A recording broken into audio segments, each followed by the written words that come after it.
Hey guys, I'm Ubiru and welcome back to World of Warships. Today we'll be looking at the Tier 5 Russian Premium Cruiser, the Murmansk. Now you may recognise this ship from one of the other ships I've looked at previously. This ship is almost exactly the same as the USS Omaha. The Murmansk used to be known as the USS Milwaukee before it was loaned to the Russians in 1944. The Murmansk was later on transferred to the Americans again in 1949, where it was scrapped. So this ship is identical in appearance to the USS Omaha. I will give you a comparison. This is the Murmansk, and this is the Omaha. There's no differences really in the hull. There's a slight difference in colour, but other than that, the ship is exactly the same in terms of appearance. In terms of statistics, the Murmansk is far better. The Murmansk outperforms the Omaha in every stat. Okay, so let's look at the main stats of the Murmansk. So the first stat is survivability, and that's 34 out of 100. That's not bad for a cruiser. In terms of health, we have up to 26,800 health, which isn't bad. In comparison to the Omaha, the Tier 5 American cruiser, we have the same amount of health, 26,800, but we have a slight difference in terms of armour. The Murmansk has between 6 and 76 millimeters of armour, which is quite good for a cruiser at this tier. And funnily enough, despite them being the same ship, the Omaha has less at 1 to 76 millimeters, so you have 5 millimeters minimum difference between this ship and the Omaha. Yes, the 5 millimeters probably won't mean a lot, but it's more armoured than the tier line equivalent, which is a bit odd for a premium ship. The next stat is artillery firepower, and we have 47 out of 100 in the Murmansk. We have up to 14.8 kilometers maximum distance, which is a massive amount for Tier 5, definitely one of the highest in the game. Our main guns have 8.6 rounds per minute, which is very fast. The accuracy is quite good at 135 meters dispersion. The turn time is very quick at only 24 seconds.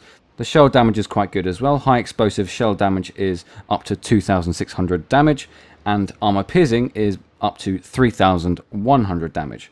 In this thing, damage differences between high explosive and armor piercing really isn't an awful lot, only 500, so you could get away really with firing more high explosive rounds than armor piercing rounds. This ship has one double-barreled turret at the front. We have 4 more guns at the front as well, and we have 1 more double-barreled at the back and 2 guns.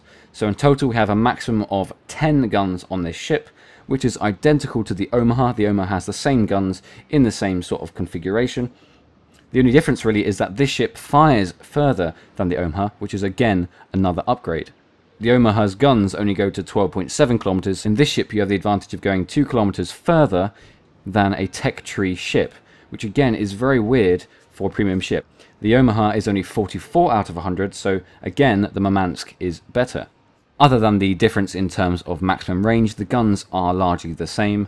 The turn time is the same, the damage is the same, and the configuration is the same. So the only difference really is the maximum distance on guns. The next stat is torpedo firepower, and this ship has a score of 15, which is quite good for a cruiser at this tier. The torpedoes are 533mm torpedoes. We have 2x3, so that's 3 per side. And these torpedoes on this ship go to a maximum distance of 8 kilometers. The reload time is quite fast at only 69 seconds. The turn time again is fast at 7.2 seconds. The maximum damage is up to 14,400. The speed is quite slow at only 55 knots. But the maximum distance on these torpedoes is up to 8 kilometers, which is fantastic for this tier. In comparison to the Omaha, the torpedoes are largely the same, and we have 2x3 on each side. The difference really is the damage potential. The damage potential for the Omaha is only 11,000 per torpedo, whereas on this ship it's 14,000. And the torpedoes only go to a maximum distance on the Omaha to 5.5 kilometers. So again, the Murmansk is better than the Omaha. The next stat is anti-air capability. Around this tier, you're not really expecting ships to have a fantastic anti-air deterrent, but this ship has 21, which is not bad. Lots of small caliber guns, unfortunately no dual purpose guns, no secondary armament guns which act as both anti-ship and anti-plane guns. It's just anti-air guns all the way. So we have lots of small caliber guns. We have a whole bunch of 20mm guns here, 40mm guns here, and we have some of the bigger guns, the 76mm guns here. So they can shoot down some planes. You don't get the ability yet that increases your anti-air capability. That's not until tier 6. So this ship has a score of 21 out of 100, whereas the Omaha has a score of only 20 out of 100. Yes, there's not a massive difference there, but this ship has the advantage of having one higher score, so it's again better than the Omaha. So this ship so far is just a massive upgrade on the Omaha. It has further range on torpedoes, it has further range on guns, it has the same health, slightly more armour. It's just a fantastic ship.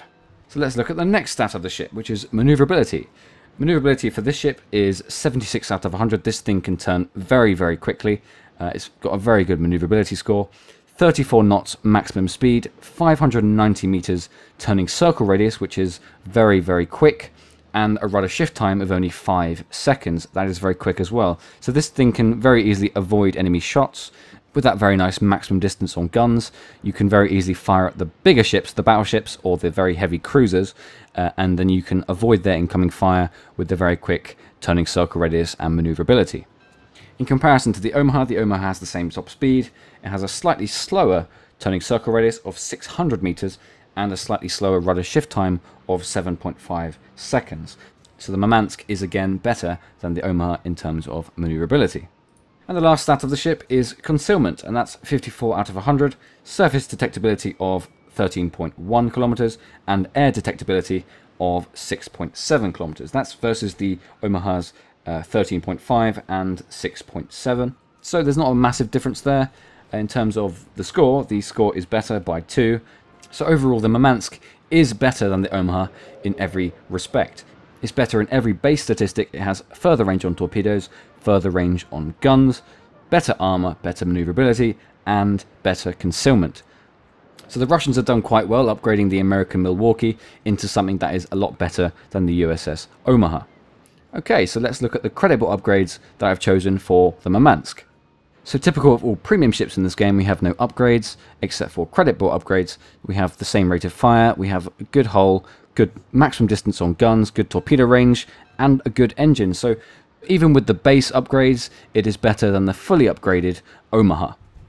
Okay, so let's look at the creditable upgrades of the Murmansk. So the first one I've chosen is the main battery modification 1, which is minus 20% to chance to magazine detonation, minus 20% to chance to critical damage to main batteries, and minus 20% to battery repair time. I chose this upgrade primarily to keep my guns alive as long as possible. The second upgrade I've chosen is the gunfire control system modification 1, which increases my main battery accuracy by a small amount. The accuracy for these guns is quite good. They're only a low caliber, but it's always good to further increase the accuracy of your guns. And the third upgrade I've chosen is the damage control system modification 1, which is minus 3% chance of flooding and minus 5% chance to fire. Now this is primarily for the minus chance of fire. Nowadays in pretty much every tier everyone's firing high explosive pretty much all the time, and this thing will be set on fire. And I'm using this mod primarily for the minus chance of fire. Of course the minus 3% chance of flooding can help, but with this thing, when you're against another Omaha, against a Murmansk, and you get hit by a torpedo, it's not the flooding really that you should be worrying about, it's the massive amount of damage potential they have. So if you get hit by any more than one torpedo, you will die. So I chose this mod primarily for the minus chance of fire. The Murmansk is a much better version than the Omaha. It has better maximum range on guns, it has better armor, better torpedoes, better anti-air capability, admittedly by only a small amount, better maneuverability, and better concealment. Most of the stat differences are really minor. The main differences really is the maximum distance on gun change of 2 kilometers and the maximum range on torpedoes, which is 4 kilometers better. So another good thing about this ship is the premium matchmaking, which you will get in all premium ships in this game. This ship will be limited to tier 5, tier 6 and tier 4 and below games. You will very rarely see tier 7 games in this thing, unlike the USS Omaha, where that's a regular thing. So this ship is far better than the Omaha. Let's have a look at some gameplay. Okay, this is the Murmansk, the tier 5 Russian premium cruiser on fault line domination mode. So we have quite preferential matchmaking. We are against mostly tier sort of 5, 4, 3 and a couple of tier 6s. So this matchmaking is probably one of the best you can get in the Murmansk. We have a smaller amount of ships, but a higher average tier. So on this map we have 2 enemy aircraft carriers, 2 Zoihos versus one of our Roijos, and the new Japanese carriers are very formidable, so we have to be very careful about those. The anti-air capability on this ship is quite good, but not really good enough to shoot down many planes. There is 3 enemy battleships on their team, quite a lot of cruisers, and only 3 destroyers. So in this match, we can utilize our amazing maximum range on guns to start putting some holes into the enemy slow American battleships. So we're going to head towards A, which is usually a good spot to lurk in a cruiser at this tier. C is a good alternative as well, but C usually gets overrun by enemy destroyers. And when you're within close distance of a destroyer, with the very dangerous torpedoes that the destroyers have, it's a very threatening case. So A is usually a safer bet, or B if you're a bit more risky. So there is one battleship heading down the middle of the map, heading towards B, the Milwaukee, 15.7 kilometers away. Our guns go to quite far at 14.7, not quite within range just yet, so not really a worry. He's going with a couple of allies to try and capture B. So I've seen a Cleveland now. Clevelands are a massive threat to this particular ship because the Murmansk, despite it having alright armour, it can very easily be killed. In the centre of the ship, same as the Omaha, it has a very weak spot where it's very easy to get citadel hits. Cleveland is trying to avoid our fire. We're just doing a couple of spread shots initially to get an idea of where he's at, and a couple of allies are shooting at him as well. So we're firing a couple of salvos, shots going in. We're going to hit him twice for a small amount of damage. The Milwaukee now is in the middle of the map trying to capture B, so we're going to try and shoot at him to maybe stop the cap for the moment, to allow the cruiser on my right to hopefully get some shots into him before he finishes capping. So we got defending the base there. We hit him once. But he's coming out of radar now. He's going off our range, so we're going to lead away once we fired the salvo to hopefully take out the through attacker or the enemy battleship. So there are quite a lot of planes heading this direction. There's a battleship behind me, which you would think would be the primary objective of the planes, to take out the allied battleships. But for some reason we have a dive bomber attack us, knock out one of our torpedoes, and set us on fire. So at that point I had to use my fire, my damage control system to stop the fire. My torpedo was broken too, but at this distance torpedoes really shouldn't be used just yet. It was a bit odd really that the dive bomber went for me as opposed to the battleship behind me, but the torpedo bombers did in fact go for the battleship. So there are two ships here now. The Milwaukee I was attacking earlier is only 10 kilometers away, and they're with a destroyer.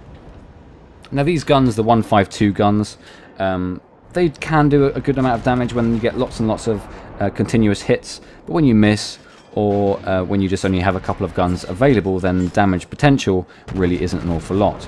The armour penetration isn't a lot as well. I'm hitting the Milwaukee for only 500 damage there, not a lot of damage. I'm trying to rack up the damage, the small amounts of damage, hopefully getting some penetrations. You could arguably use high explosive in this situation, but the Milwaukee was killed by the allied torpedoes, so he's not a threat anymore. There is a destroyer behind me still, playing quite carefully. It's playing much like a silent assassin. He has very good torpedoes. They go to a very good range. I should be firing high explosive. At this point in the replay, I was focusing the target down, not really worrying about what kind of ammo I was firing, and just hoping to God that I'd be able to finish him off. 300 damage there, so these shots are going right through the hole and doing no damage.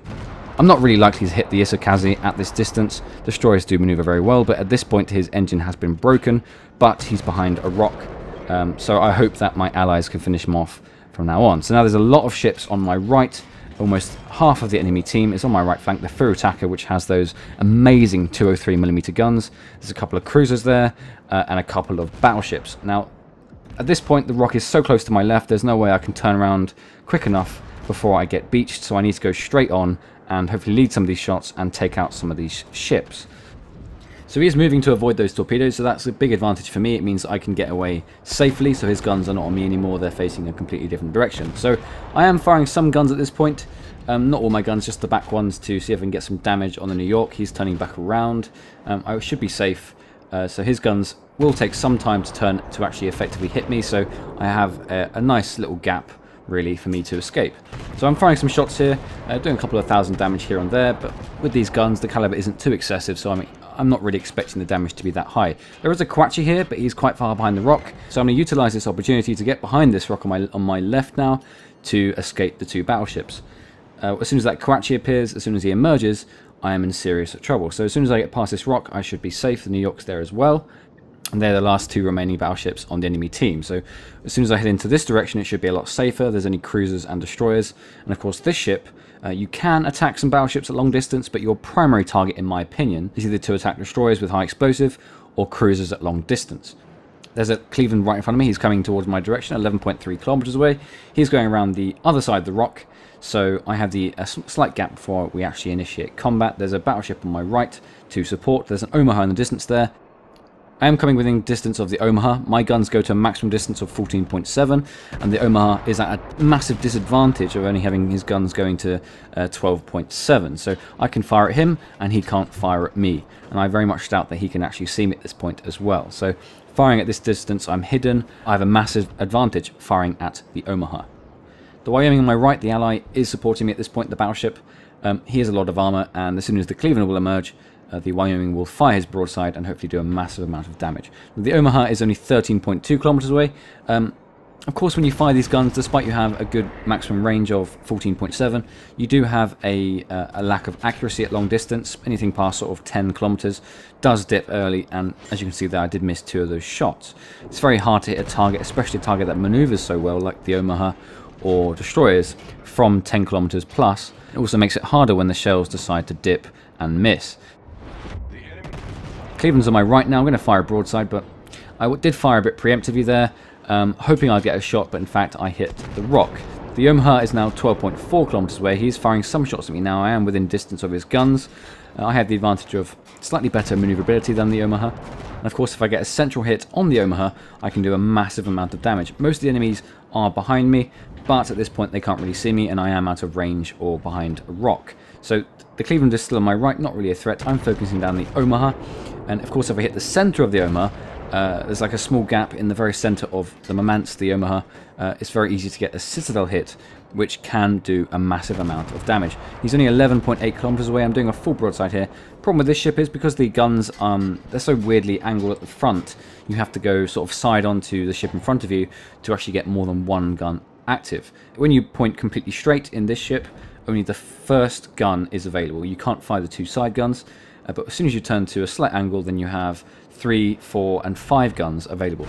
The Cleveland's now on my flank, 9.7 kilometers away. He has appeared, 5,000 health left, firing a full broadside, shots going in, 3,200 damage, 1,000 health left, fired a second broadside. Unfortunately, though, our rounds per minute, our rate of fire, wasn't fast enough to finish off the Cleveland before the Allies did. I am capping at this point, so I did just capture B. The enemy has capped A, and now they're capping C. Capturing B was a very important part of this match, in my opinion. If you look at the score, it's very, very even, and they're capping a second point in terms of how many ships we have left. They have a couple more, but we had the advantage in terms of higher average tier, and they had the advantage in terms of numerical superiority. So we are at a massive disadvantage at this point. As soon as they capture C, there is a big ship battle going on behind me, which will decide the outcome of the match. There is a plane coming towards me for some reason. There is a torpedo bomber coming towards me, 11.7 kilometers away. He's firing a full spread of torpedoes, but he's a Japanese, so he has 4 available. I'm very, very susceptible here. I need to turn very sharply right to avoid them. Increase speed to maximum throttle. Avoid that second last one. Last one coming in, and we avoided it too. This reflects how amazing the maneuverability of this ship really is. The very quick rudder shift time is better than the Omaha.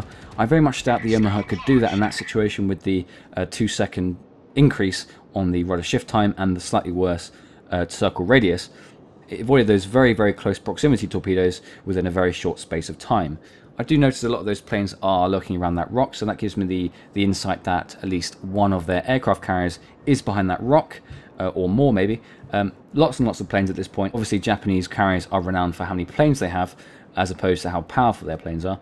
I have another squadron coming in now. He's only 4.7 kilometers away. I have spotted him at this point, trying to get my anti-air capability to focus him down. I've clicked on him. 3 kilometers away. He's very high at this point, but he's going to come down very close. The new strategy of doing the Alt key to target your torpedoes is very common, so I got to turn very sharply right. I avoided the first lot, but this guy only had 2 remaining planes. We did shoot down 2, so he only has 2 torpedoes going my way, and they did miss. The Omaha is behind that rock, the one I was attacking earlier. I need to capture C to have any chance of winning this match. We are winning in terms of how many ships we have left, but I don't know the health of my allies behind me. That can very quickly change. It often does. The Omaha is facing the other way, but he is side onto us in this little gap, so he could very easily fire his torpedoes, and I'm very wary of this at this point. Along with the enemy torpedo bombers, there will likely be many, many torpedoes heading my way any second. So there's the first spread coming from one of the torpedo bombers. It was a bit of a poor shot by the enemy torpedo bomber, but I did have a dive bomber come in now, which did do some damage, set me on fire. I did do the R button, the damage control system, and more torpedoes coming in now, 11.4 kilometers away. Here they come. I did increase speed at that point and turned very sharply right and then left to avoid those torpedoes, but that just again reflects the amazing maneuverability of this ship. It's definitely one of the best cruisers in the game for maneuverability. The enemy plane did take off. He's only 4 kilometers away, so he's a major threat. He's probably trying to find a good angle to attack me in. If you try and attack me with torpedoes in the middle of this gap, then the torpedoes will likely hit the ground and do no damage. The enemy carrier is on my left, only 4 kilometers away. It's surrounded by many, many planes. I need to be very wary of where these planes are heading.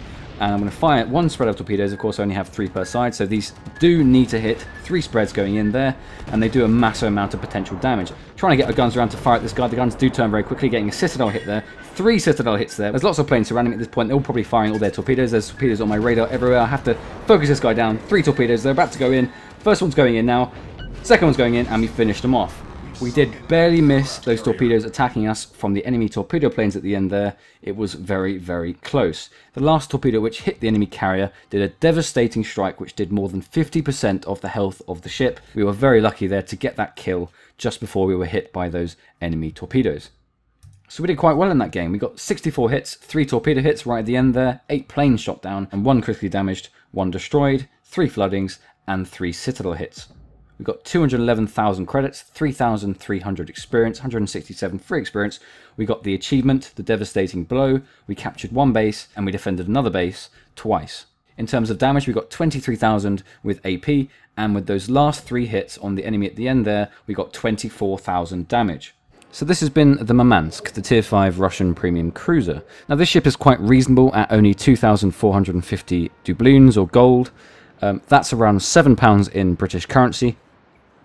10 euros or $11. So it's quite reasonable, and in my opinion, it's totally worth it. It's a fantastic ship, and it's much better than the USS Omaha. It's just the addition of premium matchmaking with better statistics than the USS Omaha puts this in easier games where you're more competent in terms of maximum distance on guns and torpedoes. So this ship is fantastic and one of the best premium ships in the game so far. I highly recommend this ship.